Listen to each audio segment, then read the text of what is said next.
Time for chapter 3! Woo! The point of view of historical materialism.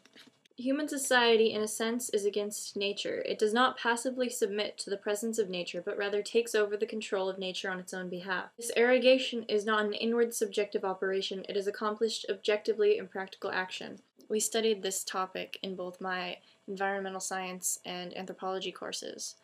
It's actually really fascinating how mankind thinks they can take over everything and just desecrate wildlife and everything that was already there just to build concrete cities.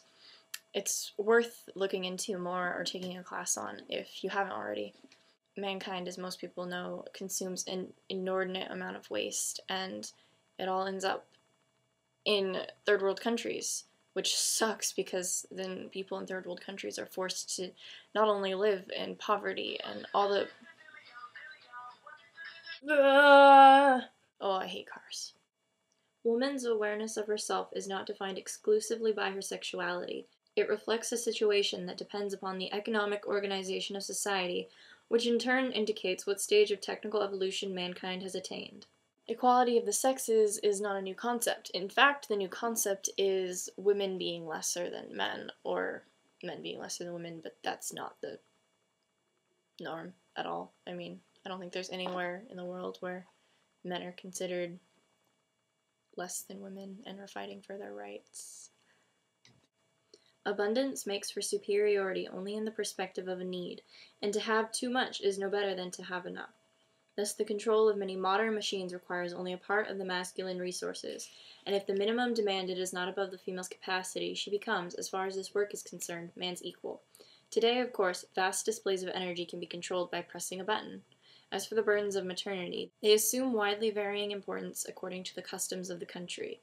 They are crushing if the woman is obliged to undergo frequent pregnancies and if she is compelled to nurse and raise the children without assistance.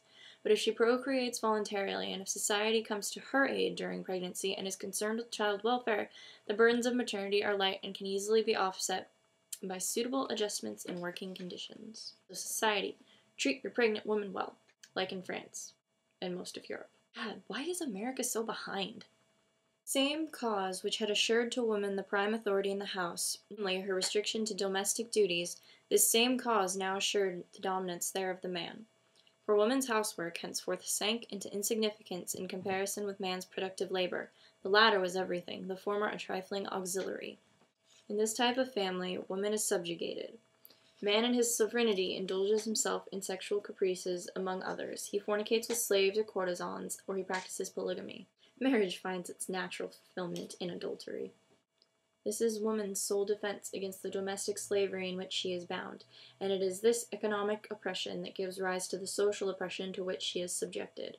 Equality cannot be reestablished until the two sexes enjoy equal rights in law, but this enfranchisement requires participation in general industry by the whole female sex.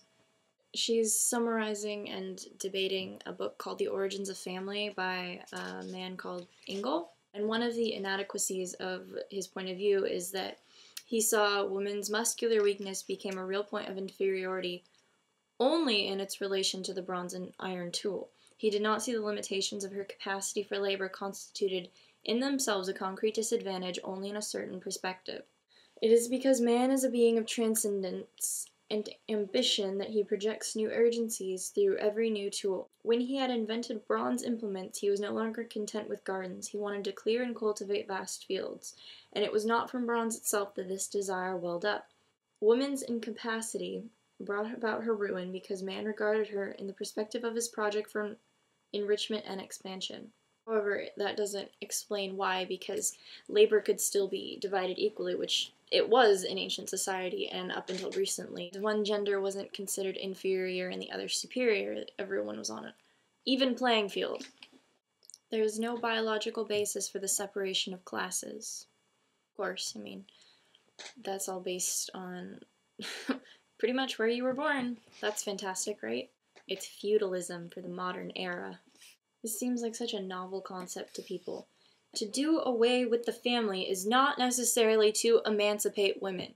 Start reconsidering your life and your outlook on the world. There is no way of directly compelling woman to bring forth. All that can be done is to put her in a situation where maternity is for her the sole outcome. The law or mores enjoin marriage, birth control and abortion are prohibited, divorce is forbidden. Well, gee, what does that sound like? Oh, what Congress is debating recently? Maybe? We're still debating these things, trying to get women to stay in the house and be mothers and housewives instead of working, and trying to define marriage in restrictive ways and all these other things. Still, it is impossible to regard woman simply as a reproductive force. She is for man a sexual partner, a reproducer, an erotic object, an other through whom he seeks himself. She was not created by the bronze tool alone, and the machine alone will not abolish her. To claim for her every right, every chance to be an all-round human being does not mean that we should be blind to her peculiar situation, and in order to comprehend that situation we must look beyond the historical materialism that perceives in man and woman no more than economic units. A psychoanalyst will interpret all social claims of woman as phenomena of the masculine protest. The value of muscular strength, of the phallus, of the tool, can be defined only in a world of values. It is determined by the basic project through which the existence seeks transcendence. Very much reminded me of the television show Mad Men. The character Betty, especially. I don't like Betty at all, but that has nothing to do with this. The whole idea that the housewife is seen as stuck in that position and she cannot go out to work, which is laughable because tons of women on that show are working, and tons of women in that era worked. But Betty's not, and she doesn't see it as an option, and even when she divorces Dawn, she already has a husband lined up to move on to. That chapter definitely reminded me of that, and just to think that things like that, leaving a loveless, frustrating, stressful marriage requires her to have a backup man. It's a huge problem with that. She should be able to support herself, and she should have known that. She came from upper middle class suburbia, and to them in the 60s, it wasn't really an option to go to work like lower middle class and lower class women were already doing. And I was thinking about how women acting in a phenomena in society is considered masculine protest, which may not strictly relate, but it did remind me of the fact that whenever a female-oriented movie comes out, people see it as a shock or a one-time thing, but the thing is, women are half of the population, and there aren't enough good movies with good female protagonists in them. There are countless movies with male protagonists that are good and appeal to men and to appeal to women, but there aren't very many female-centered movies that appeal to women and men. There are a lot of kids' movies with princesses and whatever, stuff like that, and it's stupid, or Sex and the City, but not a good action movie with a female protagonist or a good drama with a female protagonist. And when one comes out, such as Whip It, or Sex and the City even, or Twilight, it makes tons of money because women are so hungry to have a female protagonist on screen that they can maybe relate to, because they're sick of seeing men, and they're sick of seeing women put in secondary roles of eroticism and whining and what have you, those stereotypical things that women are relegated to be in movies and books, which sucks. My favorite movie actually has a female protagonist, and she's a very well-developed character, and it's a great movie, Mirror Mask. It's more of a older kids kind of movie, young teen, maybe, but I really enjoy it. Also, why do women always feel the need for romance? It seems like every book I read, a big plot point is the female falling in love, which, happens in real life, but it doesn't need to be such a key point in the plot.